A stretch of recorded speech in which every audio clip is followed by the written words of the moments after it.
Coming up on The Shield, no elections for president and vice president of the student body will be held this year. And students walked for a cause at this weekend's Relay for Life. These above-average temperatures will be sticking around through the remainder of the week, but we've got plenty of rain in the forecast. Stay tuned for the 5-day when we come back.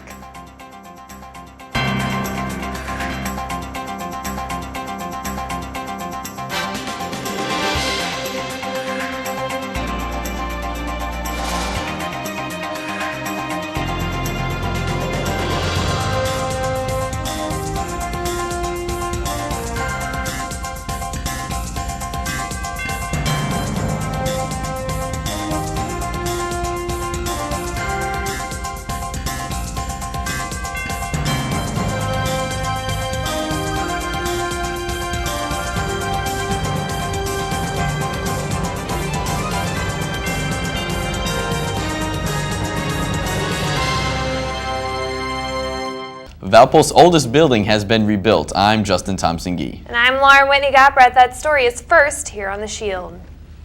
Valpo dedicated one of its oldest buildings this weekend. For more on this, we go to Shield correspondent Jaleh Shadravi. Staff, faculty, and students celebrated the rededication of Heritage Hall on Saturday.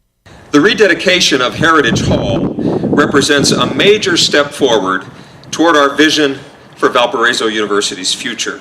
The building houses the Law Clinic and the Lawyering Skills Center for Valparaiso University School of Law. And those who we train to be lawyers, we train in effect as engineers, as social engineers. And as should any good engineering program, we must have a laboratory for learning. Major Donor Donna Welter joined President Mark Heckler and Valparaiso School of Law Dean Jay Jonason for the ribbon-cutting honors. The building was erected in 1875, and it is the last remains of old campus. The reconstruction process began in 2009 and cost $7 million. For The Shield, I'm Jaleh Shadravi. Thanks, Jaleh. Although many undergraduate students and non-law students don't really get the chance to visit at Heritage Hall on a regular basis, school administration says that all those are welcome to come by for a visit.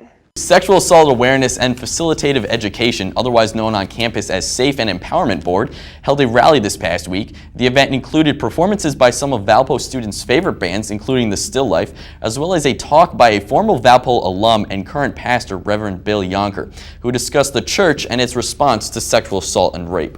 Free food from Buffalo Wild Wings and Chili's was also available to all in attendance. Student Senate will not be holding elections as planned due to a lack of applicants for open positions.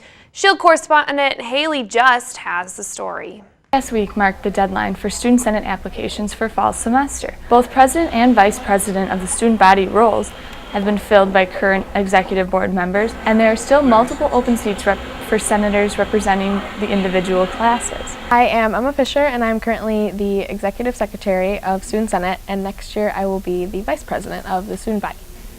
Next year on Senate, I hope to have student organizations, the processes be really easy for them, and also just for them to know what the processes of Student Senate actually are, because there is some confusion with student orgs as to how do I get funding, or how do I up my recognition status, or who do I need to talk to get this happen, and I don't want that confusion for student orgs. I'm Brad Lubeck. I am the current student body vice president, and I will be the student body president next year. To make Senate a lot more welcoming to students, make them be able to feel like they can come to us when they have issues or have questions about how things on campus works. And I think making sure that the ways that we handle student organizations and funding, all the things that we do for organizations is as simple as it possibly can be.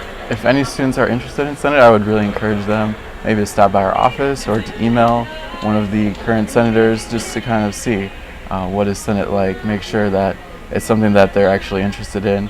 For The Shield, I'm Haley Just. Some Valpo students are walking the runway tonight in a charity fashion show to raise money for MS. We go to Shield correspondent Tatiana Green for more. Could you see yourself on a runway in the latest spring fashions? These VU School of Law students are not only modeling, they are walking the runway to raise money for multiple sclerosis. It's actually a very common disease that not a lot of people know about. So we decided to put together this fashion show, And we wanted to raise not only awareness, but we wanted to raise, our goal is $5,000 for the show and for the National Multiple Sclerosis Society. After months of rehearsals and fundraising efforts, the student-run show challenged students to become models. Like I said, they were volunteers, and nobody on the runway will be a professional model, but through their hard work, they worked it out. They worked it out, they improved. Some of the students also have people in their lives with MS and wanted to help out in any way that they could. So why be a part of a fashion show as one of the things to do before you graduate? Someone should be involved in a fashion show or come to a fashion show or something like that before they graduate, because when you're in college you sport the jeans and t-shirts and the hoodie and the sweatpants and the sneakers, and that's okay for college life, but when you're out there in the world you need to know how to dress to represent clients of your business professionally, and employers will hire you when you know how to dress. So I think that's a great message that we're sending to a lot of our students here at Valpo. The fashion you'll see will be provided by DKNY, Beyond Pink, and BCBG, and the models will have their hair styled by Arden Salon in Valparaiso. You can also be part of the cure by buying a t-shirt from the show. It'll be a great experience for you to see 2 ballrooms taken up, chairs around, and just a great cause being supported. Come to the Hari Union to see the ballrooms transformed into the fashion event of the season. In any way that you can support Catwalk for the Cure, the models want to see you there. Thanks, Tatiana. Catwalk for the Cure charity fashion show is tonight in the Hari Union at 7 o'clock p.m. Tickets are $10 for students and $25 for general admission. The safety of the campus community is the top priority of the Valparaiso University Police Department. The Shield's Brendan Kinney had a chance to sit down with VUPD's Assistant Chief Chuck Garber to talk about campus safety.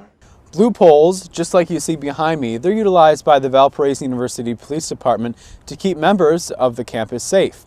I had the chance to sit down with Assistant Police Chief Chuck Garber to see what these blue poles and other devices around campus, what they mean and how they're utilized to keep campus safe. We actually had an awesome year this year. Other than the theft crimes, it's been a great year. That's the update from Assistant Police Chief Chuck Garber on the level of safety on the campus of Valparaiso University.